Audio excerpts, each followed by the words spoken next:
champion du monde. Comme joueur et entraîneur, Didier Deschamps se livre comme rarement, dans une interview donnée aux Parisiens.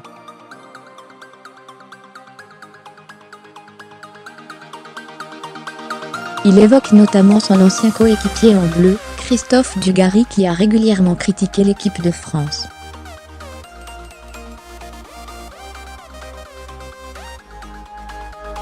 Jusque-là, Didier Deschamps avait décidé de ne pas donner d'importance aux critiques.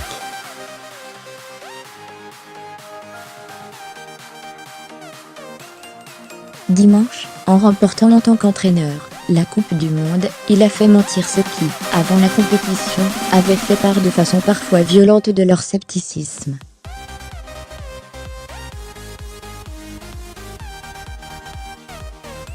Le temps des célébrations passées, le sélectionneur des Bleus a enfin décidé de prendre la parole, refusant cette fois-ci d'utiliser la langue de bois.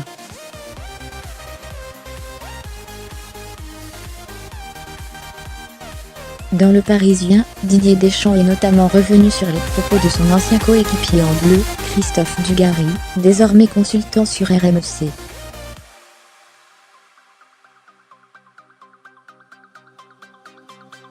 En mai dernier, l'ancien attaquant avait notamment évoqué l'absence de Karim Benzema au sein de l'effectif, estimant qu'en ne le sélectionnant pas, le coach prenait en otage les Français.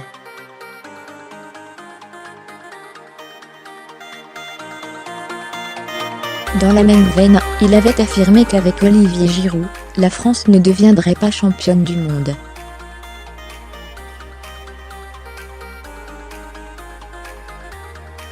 Des derniers propos pour lesquels il avait finalement présenté ses excuses un peu plus tard.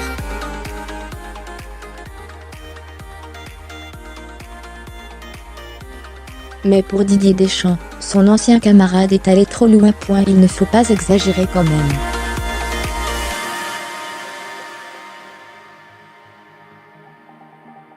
Quand on franchit la ligne, et qu'il n'y a pas un minimum de respect sur le plan humain, déclare-t-il dans Le Parisien.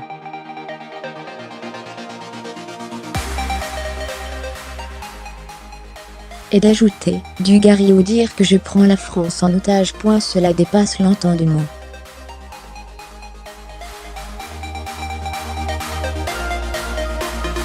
Il dit ce qu'il veut, il a son émission radio. On a vécu des choses ensemble, donc, je sais qu'en termes d'état d'esprit, sincèrement, j'ai vu beaucoup mieux.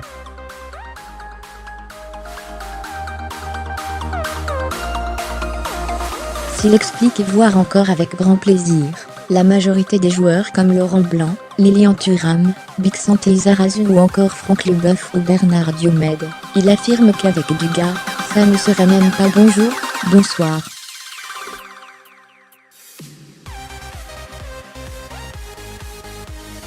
Chacun sa route, chacun son schéma. C'est clair. À lire de et si on arrêtait de critiquer l'équipe de France, ces déclarations vont dans le sens de celles du président de la Fédération française de football, Noël Le Graët, lui aussi agacé par les spécialistes des médias.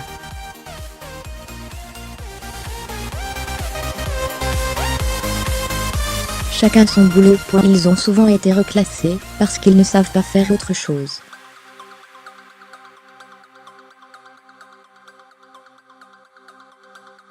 Qu'ils gagnent leur vie comme ça, tant mieux pour leur famille, glisse-t-il dans l'équipe, confiant qu'il n'oubliera pas de sitôt toutes les attaques sur les Bleus.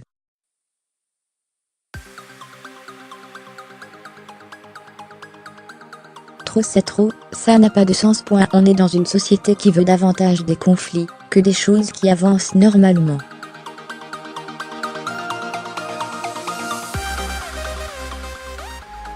Je ne sais pas si ce genre d'émission continuera. Il faudra, peut-être aussi changer les hommes.